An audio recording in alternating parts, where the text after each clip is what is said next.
Another year, another annual conference. The 178th session of the West Virginia Annual Conference of the United Methodist Church took place June 6th through the 9th at West Virginia Wesleyan College in Buchanan. Among the items of interest this year, Bishop Sandra Steiner Ball, in her last year as the resident bishop for West Virginia, gave a powerful State of the Church address on Thursday evening. Between this address and the report of the West Virginia delegation to the General Conference, we learned about some of the happenings at the recently completed General Conference and what can be expected in the foreseeable future.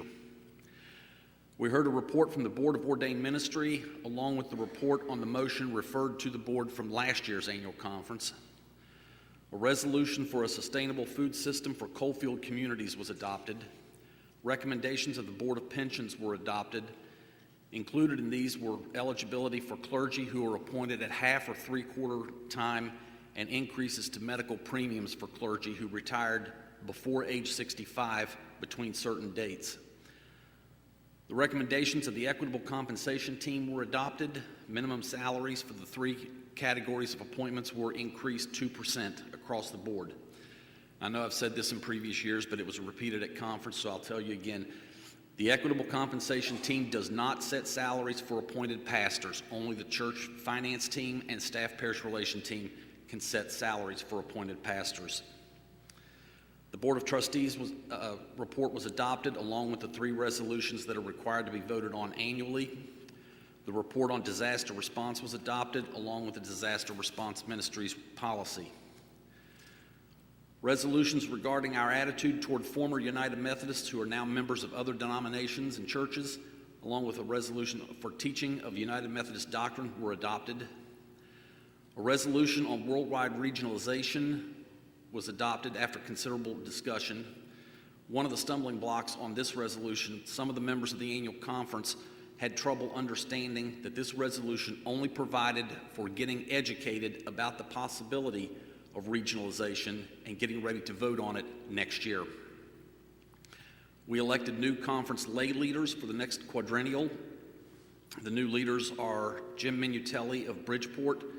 He is the new conference lay leader. Kim Matthews of Huntington and Diane Nickerson of Wheeling are the associate leaders. The conference property report was adopted. In the Nine Rivers District, the one mission congregation was continued, one church was relocated, 4 multiple charge circuits were dissolved, 4 new multiple charge circuits were created, 3 new station churches were established, 1 station church was incorporated into a circuit, and 11 churches were closed. The 11 churches closed were among the 116 churches throughout West Virginia that were closed on the report, and I do know of 3 others that have closed or are planning to close that have made the decision on those since that report was submitted. Now, at this point in the annual conference, we got to a place where there was considerable eye rolling and inward laughter probably in the session. A resolution was presented titled, I'm not making this up, Resolution Affirming the Holy Bible as Our Primary Rule and Guide for Faith and Practice. Yeah, that's kind of what I thought.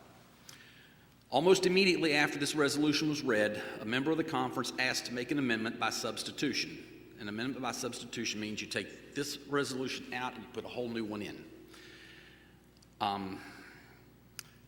The amended resolution was then amended, and there was some confusion as to how it was to be amended, so it took a little time to get that taken care of. The amendment to the amended resolution was then adopted.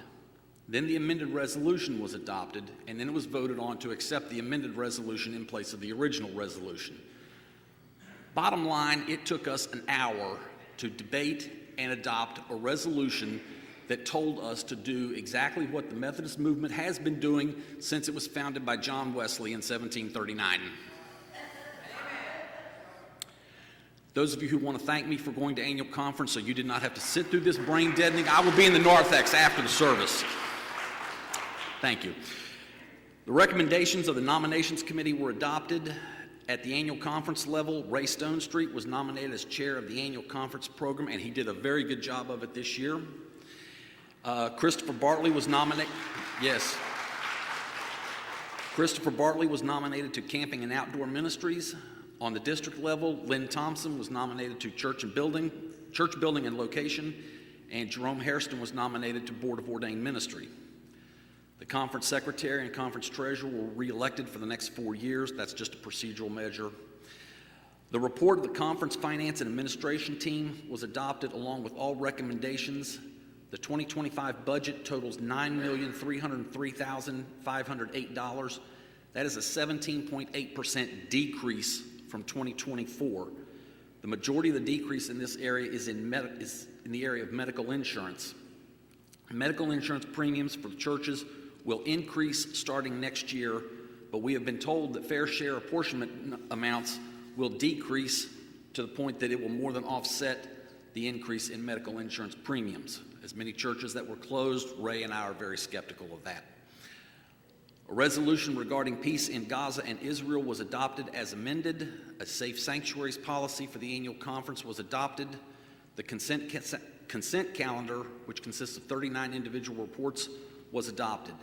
At this point, the dates for the 25 annual conference were announced, and the 2024 annual conference was adjourned without discussion or objection. Does anybody have any questions? This year was my 10th year serving as lay member to annual conference. It has been and it remains my honor to represent all of you and Morris Memorial United Methodist at the annual conference. Thank you very much.